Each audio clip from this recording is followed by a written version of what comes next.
青年制 hotel.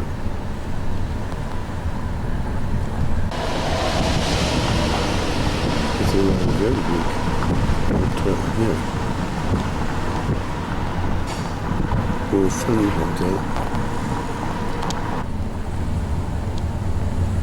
Wow, wait. 他们住的啊，他们的。他们住的这个。啊哈。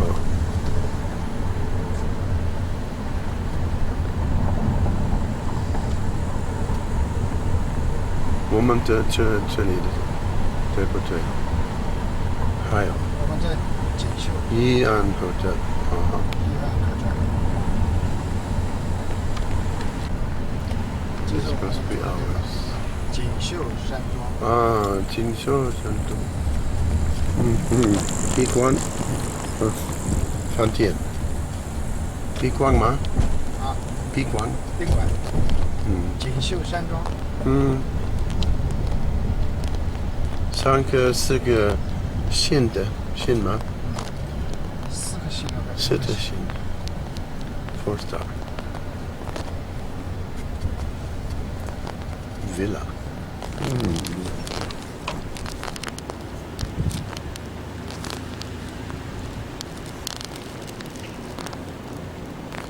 我们昨天来都舒服了，都一直跑。我在群里说了，走金坤。你走临时路那边就直接上了那个六环以后再奔房山方向，再上那个。Here we are again at our hotel.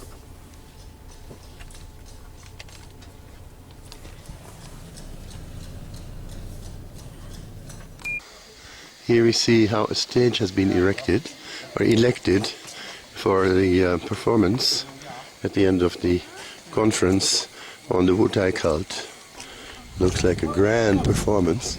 And here we can see the Daxiong Padian, or the Grand Heroes Hall, Mahavira Hall of the Wutai Shan temple. And it is just a beautiful, beautiful surrounding of this great temple with the old, very old Seta pagoda. Daxiong Padian.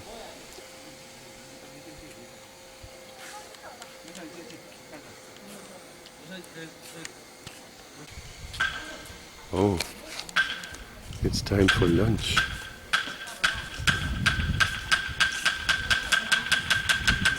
This is the dining hall. Well, even a 5-star hotel cannot match it.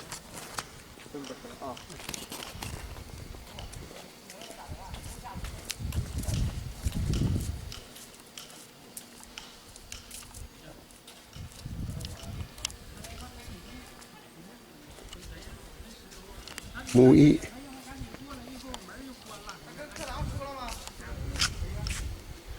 And the other building. Wow. Then the main shrine room. Wow.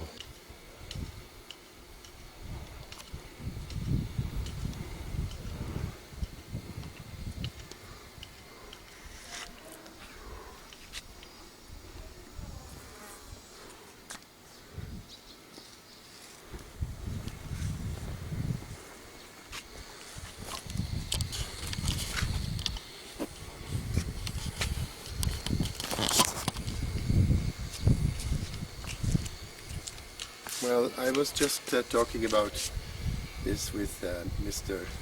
Senaratne from the Connaissance de Salon in Sri Lanka over the phone.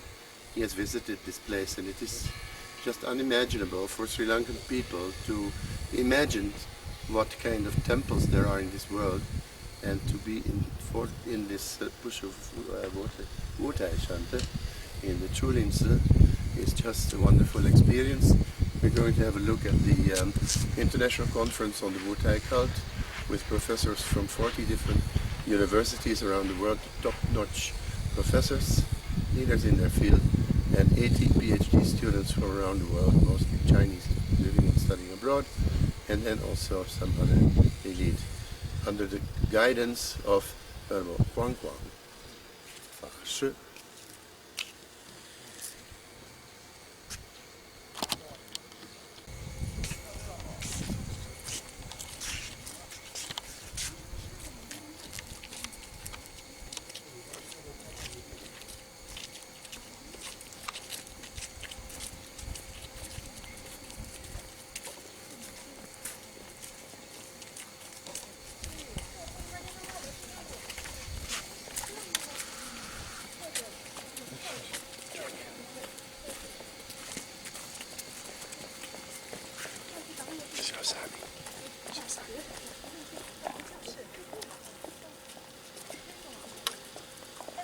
They're going for their lunch in great discipline.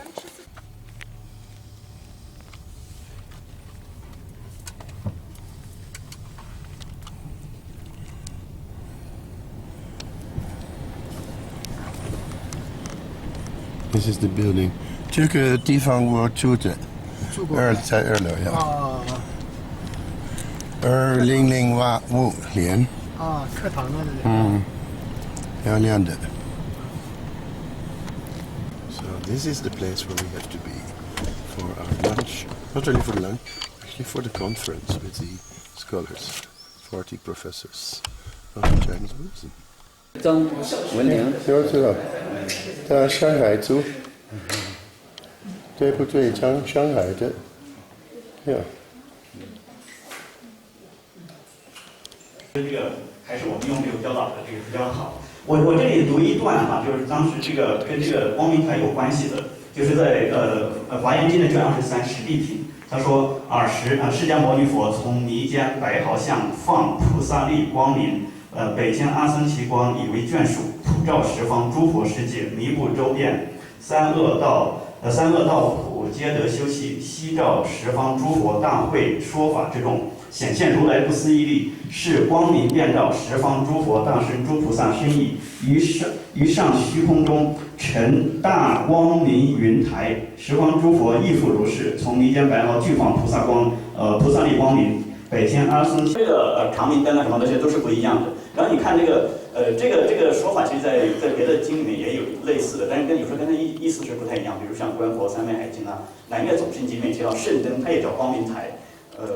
还有但是在释迦牟尼佛的华严经里面，它不是这样说，它是说摩尼为台。这摩尼这个也是摩尼作为一种光的这个象征，摩尼珠嘛，它会发光嘛。这个是一个很普遍的一个比喻，在这个佛经里面，因为就叫如意宝珠。你要看这些所有的这些石灯的铭文，它经常会提到一珠哈，这一珠就是如意宝珠啊，就是这个摩尼珠。摩尼珠它当然也推崇起来的，像这个戒坛一样。刚才其实罗伟松教授已经提到这个多宗的故事，我就讲两个问题吧。就是两个用点吧，一个就是它这里面就讲到这个很多五台山的这个形制嘛，因为按照你看，如果我们把这个灯台跟别的灯台比较的话，别的很多灯台是建立在所谓的佛教的这种世界观，就是那个以须弥山为中心的一个世界的这个之上，这个灯就是建立在五台这个上，就是五台山的这个造型上面哈。然后他也讲到那个湖头河啊、堰塞呀这些，就把当地的一些形式都讲了一下。然后他有特别提到这个我个人觉得比较有意思，就是这个一万菩萨500多宗的问题啊。刚才那个已经讲到，就是圆塔，在山上有一个石灯嘛，有一个石灯明嘛，金铜的那个石灯啊，金铜灯台这叫。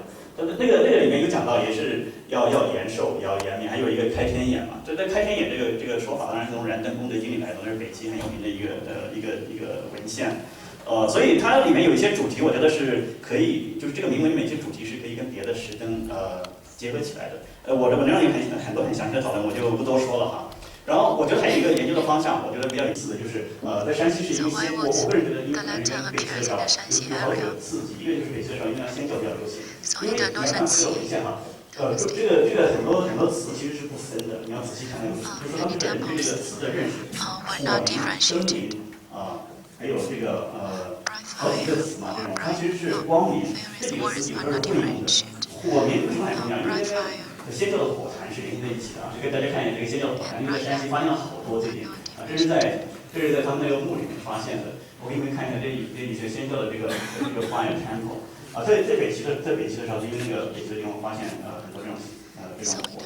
然后还有一个因素，我觉得就是说，为什么山西这个地方很流行这个东西，是因为有这个，可能是因为末法思想的影响吧，就是北朝后期出现这种末法思想，所以用吴孔老师的话来说，就是灯的这个纪念变成一种纪念碑嘛，它是一种永久性的这种 permanent 的这种 monument 啊，它已经是不像这个我们这种日常用的这种灯一样，很容易被。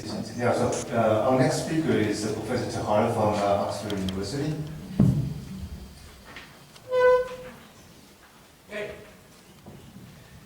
Yes. Are you there? Okay, for my interpreter, Mr. Roman. That's right. Okay, so the first is that I'm in the wrong panel.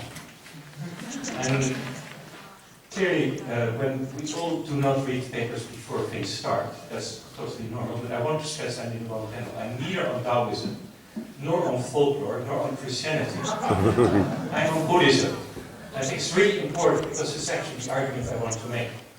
So I'm talking about a, what I call, for lack of a better word, new religious group, which was very big in this region, in fact, which was responsible for the restoration of many of the temples here.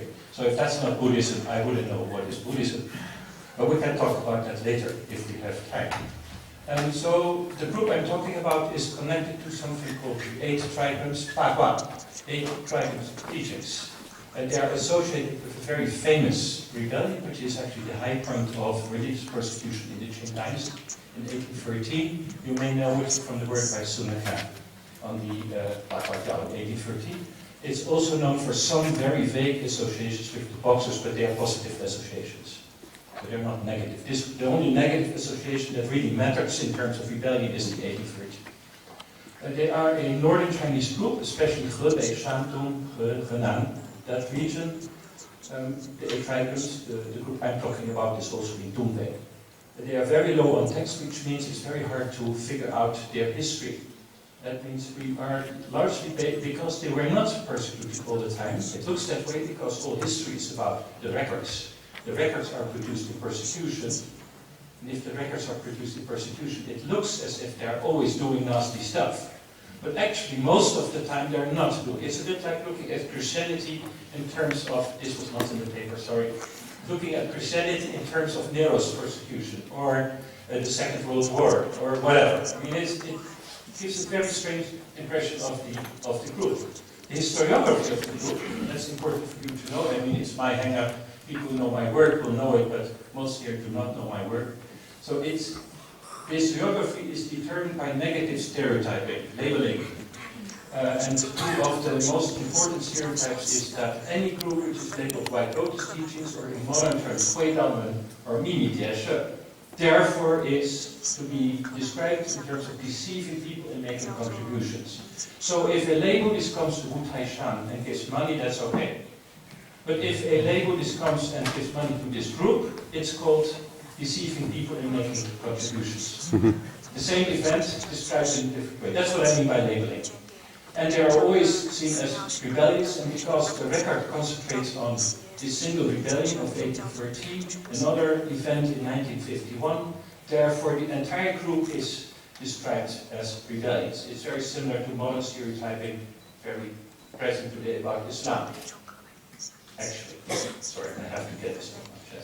So, as a result of the labeling, as a result of the historiography and the lack of sources, it's treated as an independent phenomenon standing by itself that you relegate to folklore, or you relegate it to mixin, or superstition, and so on and so forth. It's not taken seriously by this kind of group. It's just left out. And I'm not just saying that in order to upgrade my field. I'm actually working on something else nowadays, so I'm fine. But I think it is a pity, because you actually leave out a lot of ways of understanding how Buddhism is received. So we always talk how Buddhism is sent away, as it were, from the high-level monks. But we very rarely talk about what happens with the people who actually do the work, us, let's say, local people. So the way of the 9 palaces is just another manifestation of this 8 trigrams tradition. Since it's low on text, since it's persecuted, there's not a strong institution that can control its form. It changes form slightly each time there is a new charismatic or strong teacher. The great thing here is, and this for me was a total surprise, is that there are 2 inscriptions. The surprise happened 2 weeks ago. There are 2 inscriptions which are still there. You may even have seen it. You will probably not have read it. Neither have I. I've only now acquired photographs of it. 2 inscriptions from 1883 and 1885 in the Nansha monastery that we visited, or many of us visited 2 days ago. And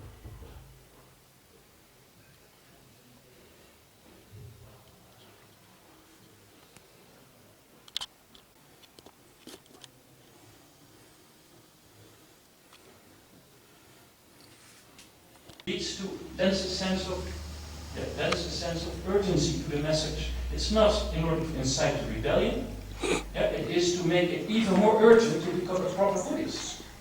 So, and like many so-called new religious groups, they are actually not about being against, they're not heterodox, they're not about being other than orthodox, they are about being more orthodox. It's a very different thing. The term heterodoxy is of course the top-down label, but their intention, which to me matters more, is that they want to be more orthodox, more Buddhist, better Buddhists. And that's a very different approach from the way they are depicted. So what are their values? Some examples. They are against alcohol, which is a very noble and very Buddhist value, very difficult value in traditional China. Not to drink alcohol means you cannot be a member of a local social group. You cannot marry just anybody because you cannot share alcohol. Same of course for meat. If you cannot share meat, you cannot be a member of a group. It's very difficult as a lay person. Well, for wealth's sake is criticized. No gossip, speak true words, all things, basically the wujian, the 5 injunctions, are taken up in different language, which is also what I found so interesting. They use kind of vernacular Chinese to rephrase what ultimately are Buddhist values. And here you see the value of studying this kind of book. You get to know how local people of some education, they are not just farmers, they have some education, otherwise they couldn't have written this down. How they think, what matters in Confucianism. To recite the name of the Buddha, so despite being critical of Amitabha beliefs, that they do think that you should recite the name of the Buddha. Something more conventional than that. They have a list of earlier Buddhas, mostly really Buddhist figures, not orthodox, but nonetheless in their perception false. And this one, the teacher of Puji Li Xiangshan themselves, are seen as a continuation, and Li Xiangshan as the culmination, Maitreya, the next Buddha.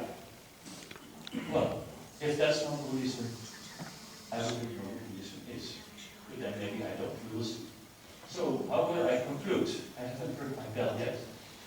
In terms of their own perception, and that's what matters, because as an academic I want to study their perception and not how the elite perceive them. In terms of their own perceptions, there's a very direct and very explicit link with the mountain. It's no coincidence that they were here, although they came from Tutrei, they came from Shan to Shanxi.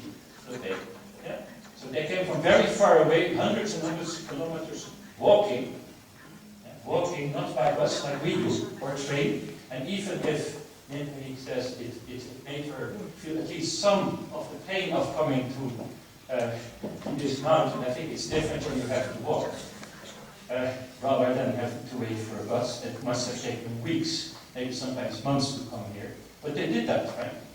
And they are very explicit on the Buddhist nature of their beliefs. It's easier to show that in a written paper, but they use the term Wofa for all the time.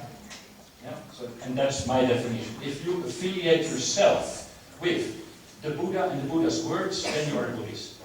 And I don't consider things Buddhist in terms of a pure Buddhism, because I don't think it exists. They are very active participants in regular Buddhist life, according to any definition that you might have of Buddhism.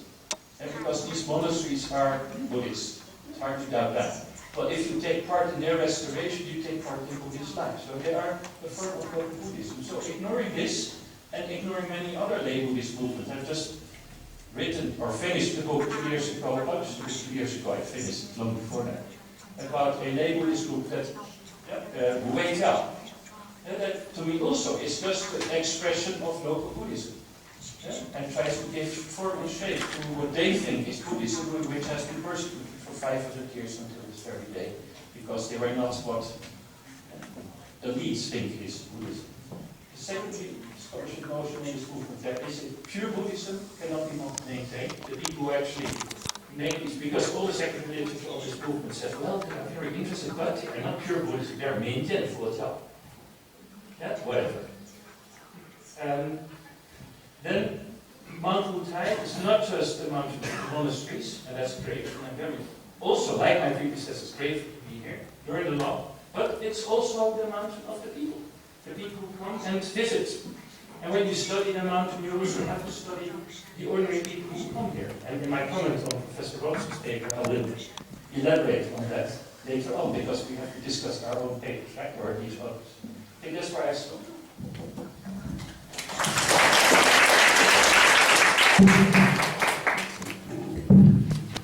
Okay, then we have our last speaker, presented by 最后一个speaker 是铁木乐铁老师，从南京大学，我们欢迎铁老师。从外语教授说他是普通人，所以讲普通话。那么接下来呢，这个蒙古人也要做普通人，我就不说蒙古语了啊。那么这个可能大家都已经很饿了，但是稍微再忍一会儿，因为故事很精彩，值得期待啊。那么我的报告是詹姆斯·6次术语，其中第一个就是 China。这个 China 呢，在他的故事里面，实际上主要是指大清朝的那个汉地的18省，内地或者他们就指的是大清朝的长城以外的那个文化和经济的这个区域啊，长城以北，那么都是蒙古。那么我在南京的时候呢，很多人说把我介绍给别人的时候说，他科穆勒从蒙古来的，我会纠正他，我说对不起，我是从中国的内蒙古来的。那么这个蒙古列呢，现古和漠南蒙古呢，在詹姆斯·杜姆的文章里面是用 Northern Mongolia 和 Southern Mongolia 这样的一个介词，实际上主要是指一个文化和经济的一个区域。那么还有个概念就是 Mongols 或者 The Mongols， 那这个是指大清朝境内的蒙古人啊，我们就以蒙古人来对应，这个是一个文化和族群的一个概念。这个跟这个1912年以后，或者说1921年以后的那个产生的这个国界划分的这个公民的身份，实际上是没有关系的，是指大概是指跨境的一个民族，大清朝境内的那些自认为是蒙古人的那个人群，人当中传教20年没有争取到一个蒙古人。那么还有一个原因就是秦雅哥呢勤于写作，他在这个《教育杂志》和《伦敦卫月报》还有一些其他的那个发表了大概30几篇的文章，他描述19世纪后期就是蒙古草原上那些普通牧民他们生活以及这个社会的各个很多的细节。这样的材料呢，在同时代的汉文、蒙古文的材料里面，实际上是难得看到的，很少看到。所以这个呢，已经变成一个非常宝贵的一个材料。Now we are on our way out from the Chulins into the village of Shan once again. Here you can see the Mongolian yurt. It looks like a hotel room to me. It's a little hotel, Mongolian. And this is the recognizing point for the Chulin temple.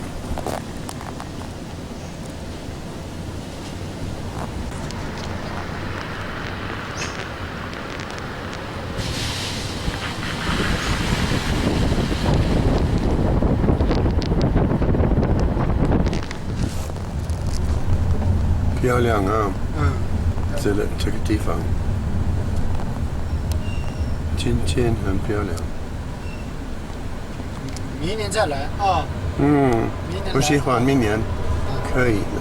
明年可以的啊。明年可以，我喜欢的。观光是说可以2个3个月可以，没有问题。观光说的。呀。不带冷，不带热，现在啊。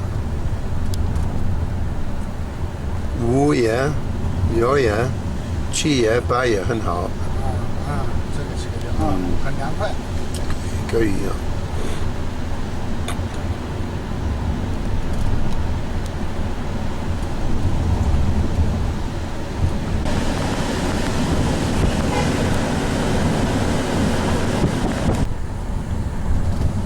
Here we can see a number of Tibetan prayer flags actually. of all places. Well, I mean, there's lots of Tibetans coming here to Urdajan. Oh my God. Nothing.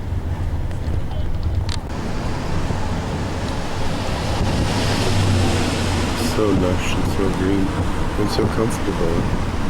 And I've been invited to come every year into the infinite future. I was so touched. I could cry. By